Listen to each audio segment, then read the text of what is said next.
Good morning everyone. Let us continue with the next topic, procedure-oriented programming language and object-oriented programming languages differences. What is the difference between procedure-oriented programming language and object-oriented programming language? In the previous class, we discussed what is procedure-oriented programming language and what is object-oriented programming language. So in this section, I just differentiate what they are. So what is procedure-oriented programming language and what is object-oriented programming language. So I just differentiate what they are. Okay. So in coming to procedure-oriented programming language, it is known as POP, procedure-oriented programming. Okay. So coming to object-oriented programming language, it is known as OOP, object-oriented programming. Okay. It is the first difference of procedure-oriented programming language and object-oriented programming language. Simply it is known as POP, simply it is known as OOP. So coming to the second difference, okay, data move from one function to another function. Okay, so I already explained you procedure-oriented programming language, data can easily move one function to another function. Okay, so for example, we can declaring one variable int a equal to 10. So next one main function. Next we have three functions. For example, function 1. So function 1 have some code. Next one function 2. Function 2 have some logic. Next one function 3. Function 3 have some logic. Okay. So here data can easily move one function to another function. Function 1 may uses this global data, and function 2 also may uses the global data, and function 3 may also uses the global data. So data can easily move one function to another function.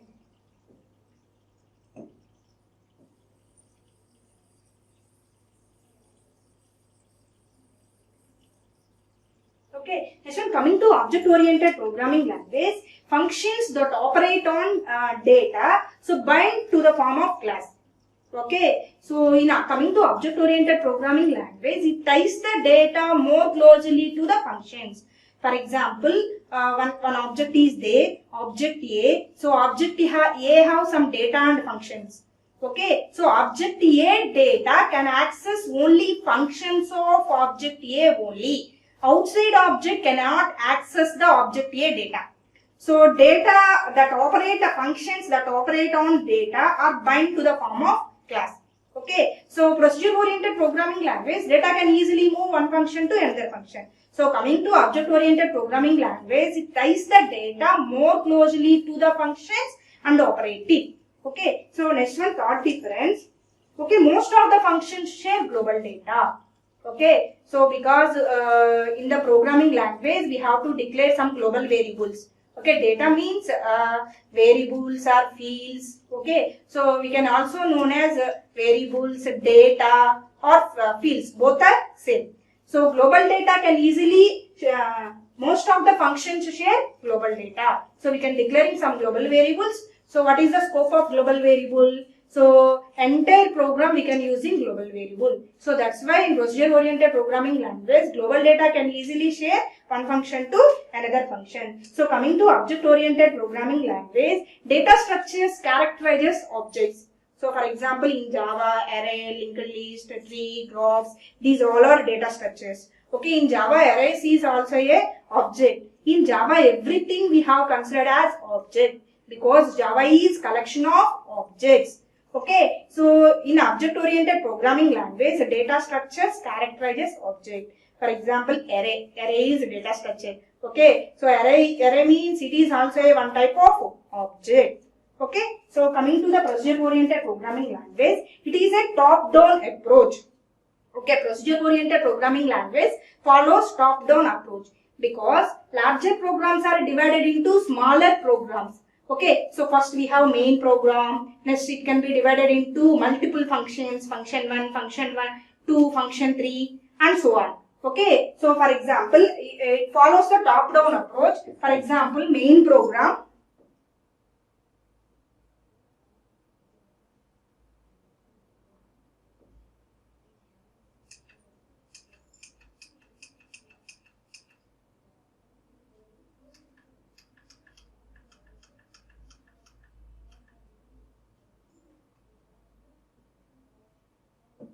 Okay, so it follows the top-down approach. For example, one main program, it can be divided into multiple functions. Okay, function 1, function 2, and function 3. Okay, so procedure-oriented program follows the top-down approach. First, we have main program. Next, it can be divided into multiple functions. Okay, coming to the object-oriented programming language, it is a bottom-up approach. Object-oriented programming language follows bottom-up approach. Okay, so smaller programs. Okay, smaller programs combined with larger programs. Okay, so procedure-oriented programming language means larger programs are divided into smaller programs. So coming to object-oriented programming language, smaller programs are combined with larger programs. Okay, so that's why it follows the bottom-up approach. So coming to the next difference, in procedure-oriented programming language, so it is less secure. Why it is less secure? Data can easily move one function to another function. So global data can easily access one function to another function. That's why procedure-oriented programming language does not provide any security, because data can easily access one function to another function. So coming to the object-oriented programming language, it is high secure because so it ties the data more closely to the function. For example, one object is there. So for example, object A. So object A have some data and functions. Object A have some data and functions. Okay, so this is object A. Object A have some data and functions. So data of object A can access functions of object A only. Okay, outside object cannot access object A data. So we can provide a security for object-oriented programming language. That's why it is high secure.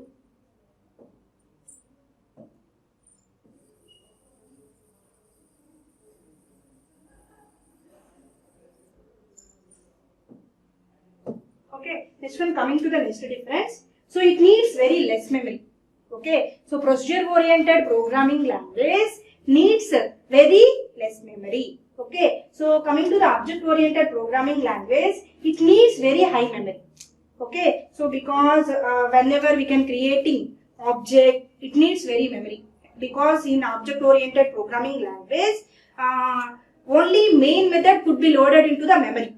So apart from anything would contain in the form of bytecode. So in order to allocate memory space for instance variables and bytecode, so we need to create an object. So it takes more memory. So compared to procedure-oriented programming language.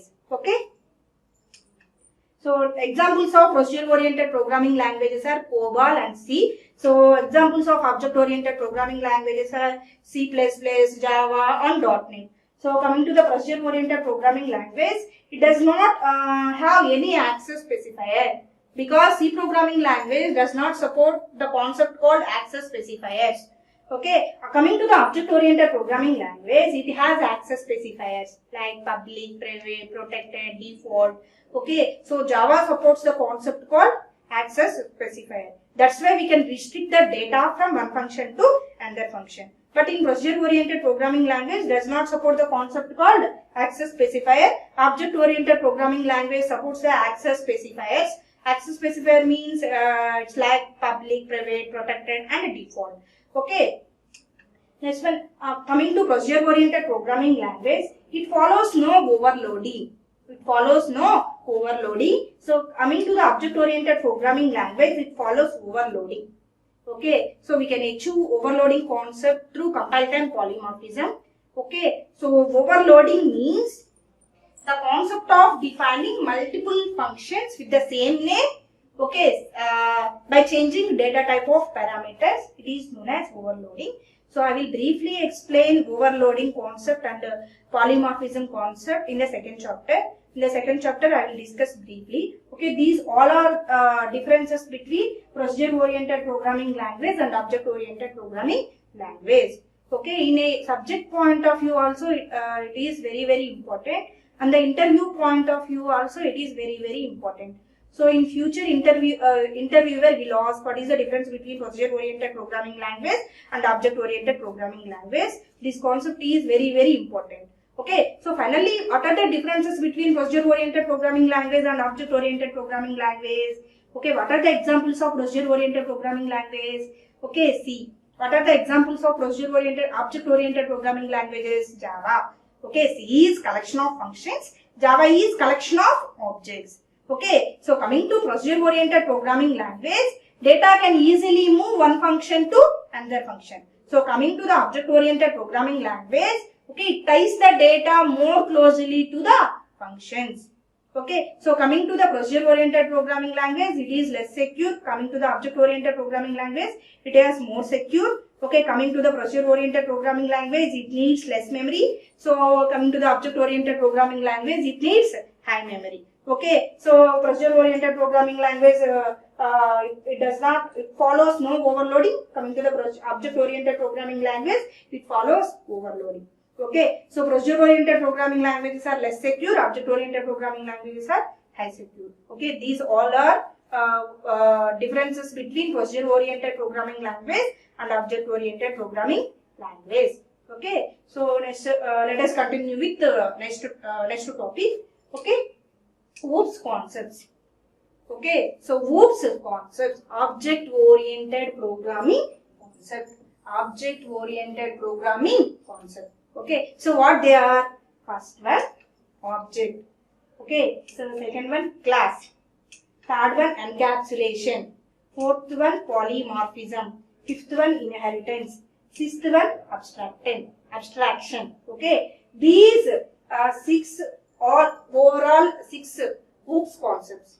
Okay, so object, class, encapsulation, polymorphism, inheritance, abstraction. Okay, these all are overall 6 OOPS concepts. Okay, so I will discuss one by one. So what is object, what is class, what is encapsulation, what is polymorphism, and what is inheritance, and what is abstraction. First of all, coming to the object. Okay, so objects are real world entities. Okay, objects are real world entities. Okay, so in a real time, in a real world, so whatever we have seen, okay, so considered as object. Okay, in a real world, so pen is one object. Okay, this remote is one object. So board is one object. Okay, person is one object. So in a real world, whatever we have seen considered as object. Okay, so objects are real world entities like person, place, bank account, or anything that the program has to handle. Okay, so in a real world, whatever we have seen considered as object. Okay, so this pen is an object, remote is an object, duster is an object, board is an object, person is an object, so bank account is an object. Okay, so real world examples of objects are, so pencil is one object, apple is object, book is object, so bag is object, board is object. So in real world, everything we have treated as object. Okay, so next one. So each object contains data. Okay, so each object contains data and code. Each object contains data and code to manipulate the data. Okay, so every object contains data and code. So data. So we can call as variables or fields. Okay, next one, code. Okay, so code means functions.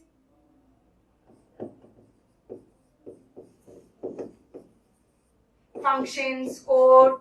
Okay, so we can call as any name. Okay, each object contains data and code to manipulate the data.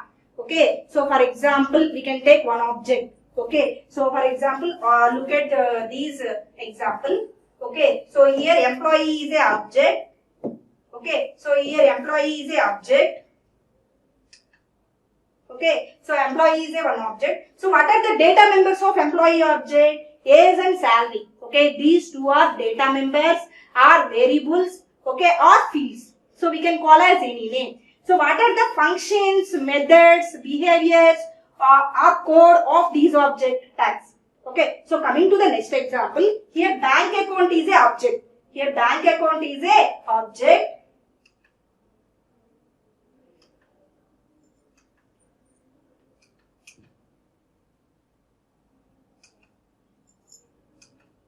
Okay, here bank account is a object. What are the data members of bank account object? Account name and account type. Okay, so we can call as variables or fields.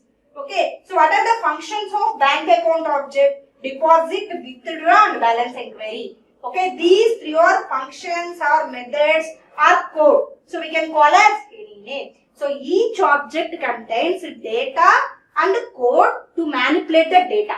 Okay, so for example, this is one object. So this is a bank account object. So data of these object only accessing functions of these object only. Okay, bank account data cannot be accessed to the employee object. So we can tie the data more closely to the functions that can operate it. So outside functions or outside objects, okay, so does not allow to access these data members. Okay, so for example, in real time, okay, so two objects communicate with each other.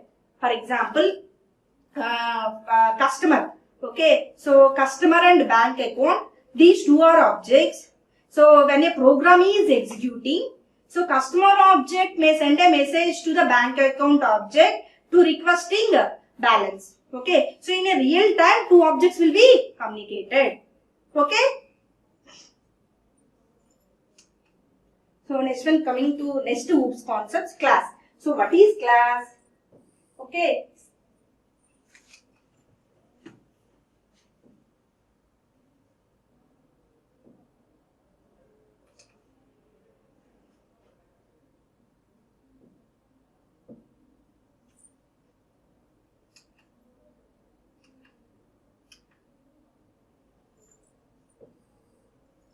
So what is class? Simply we can say class is blueprint of object. Okay, simply we can say class is a blueprint of object. Class is a blueprint of object. Okay, so we just mentioned object is a data and code to manipulate the data.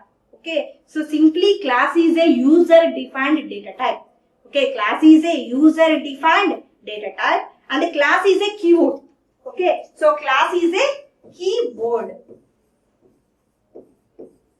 So every programming languages have some keywords. So class is one of the keyword in Java.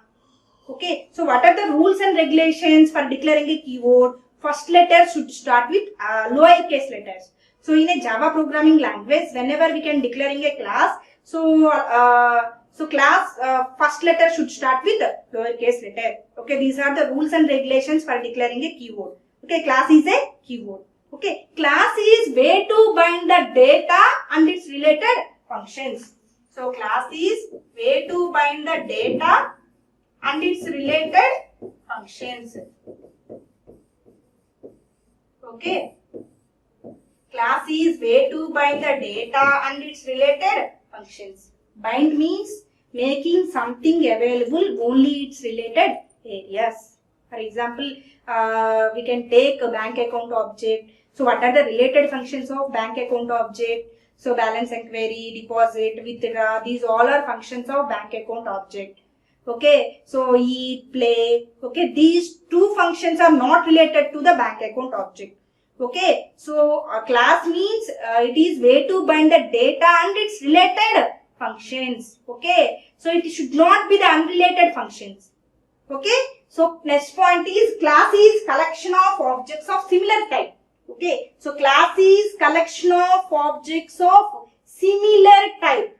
Okay, so class is collection of objects of similar type. For example, mango, banana, apple. Okay, these all are objects of class fruit. Okay, so here in this example, apple, orange, okay, so are objects of class fruit. Okay, so finally, okay, so what is the difference between object and class? Okay, so objects are real world entities in a real time, whatever we have seen considered as a object. Okay, so in a real world, pen is a object, remote is a object, fan is a object, duster is object, so board is a object. Okay, mango is one object. So in real world, whatever we have seen considered as a object. Okay, so each object contains data and functions to manipulate the data. Okay, so in a bank account object, what are the data members of bank account object? Account type and account number. What are the functions of bank account object? Withdraw, deposit, balance and query. Okay, each object contains data and code to manipulate the data. Okay, so finally in a real world, when a program is executing, two objects communicate with each other. Okay, so for example, person and bank account. Okay, our customer or bank account, these two are objects. So whenever a program is executed, so customer object may send a message to bank account object. So for requesting bank balance. Okay, so this is object. So coming to the class is a blueprint of object. Okay, so we just mentioned in so far we have discussed about object. So object is a data and functions to manipulate the data. So same class is also a way to bind the data and its related functions. Okay, so class is a keyword, class is a user defined data type, and a class is collection of objects of similar type. Okay, so for example here in this example, apple, orange are objects of class fruit. Okay, so next, what is the next concept of fruits? Okay, so encapsulation. Okay, so coming to the encapsulation. Okay, encapsulation. Okay, so have you ever seen encapsulation word in your C programming language? Okay, so finally in Java, why do we need encapsulation concept? Okay, so every programming language we have to contain only two things, data and code. Every programming language we have contains two parts, data or functions.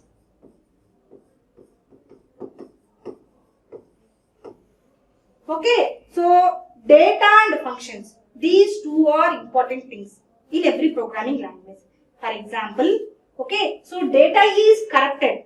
If someone entering into our system, so corrupt our data, so we can't get back in the next time. So for example, functions part of the application is corrupted or lost, we can get back in the next time because we know what is our data. But data part of the application is corrupted, we can't get back in the next time.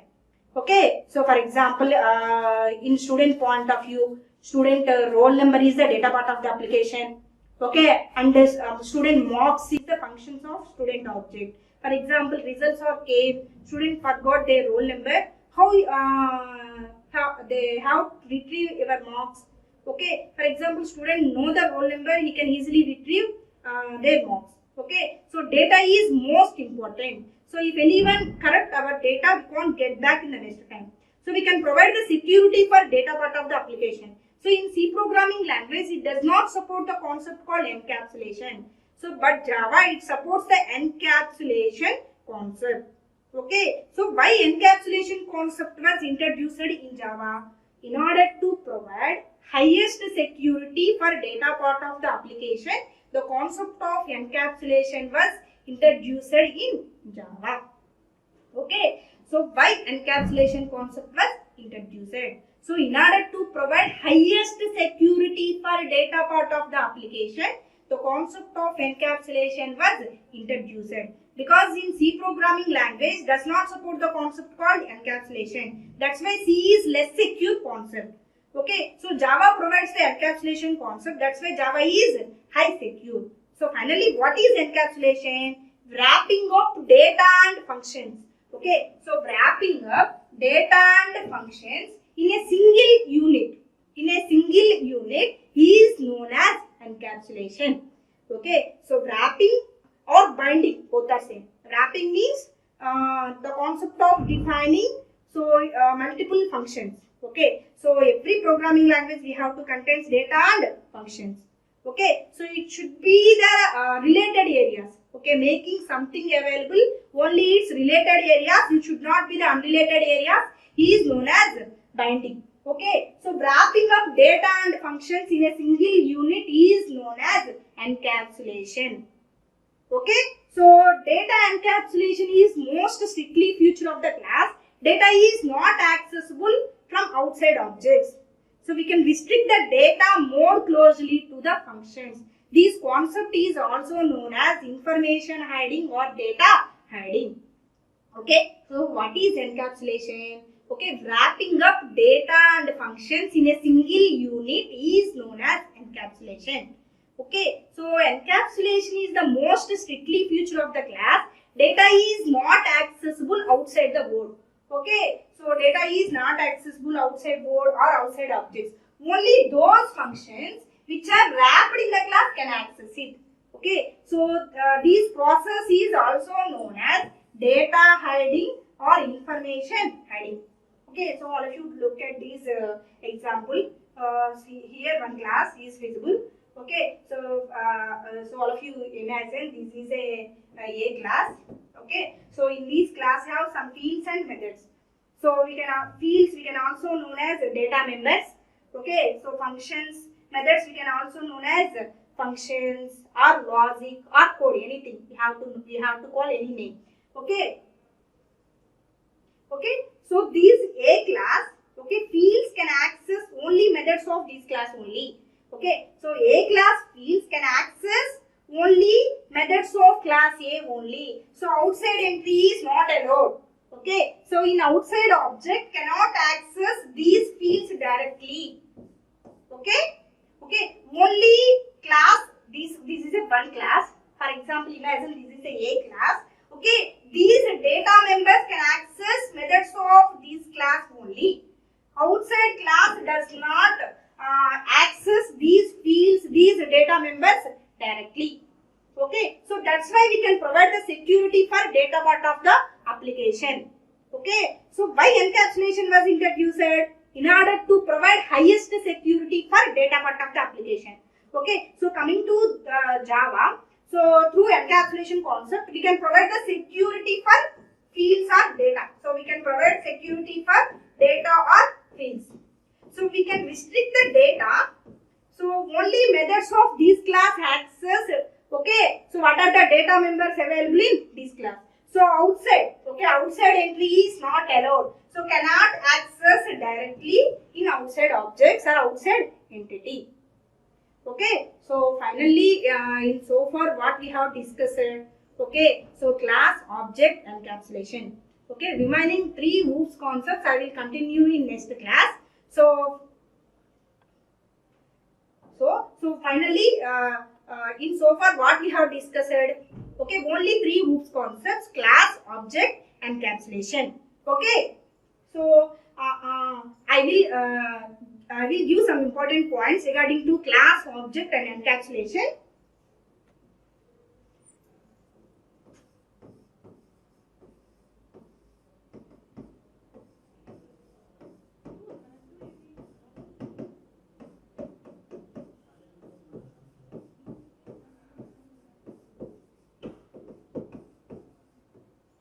Finally, what is class? Okay, class is a user-defined data type. Okay, class is a user-defined data type.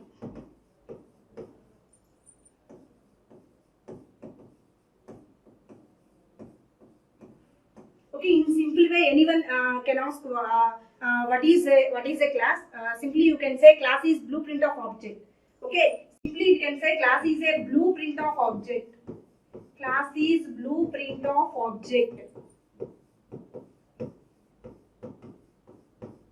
Okay, next one, class is way to bind the data and its related functions. Okay, so class is way to bind the data and its related functions. Okay, and so objects are real world entities. Like in a real world, whatever we have seen considered as object. Java is collection of objects. Object oriented programming language means it is collection of objects. Okay, so what is class? Okay, so class in anyone can ask what is class. We can simply say class is a blueprint of object. So class is a blueprint of object.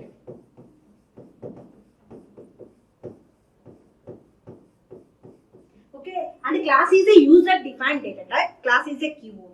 Okay, so class is way to bind the data and its related functions, and class is a collection of objects of similar type.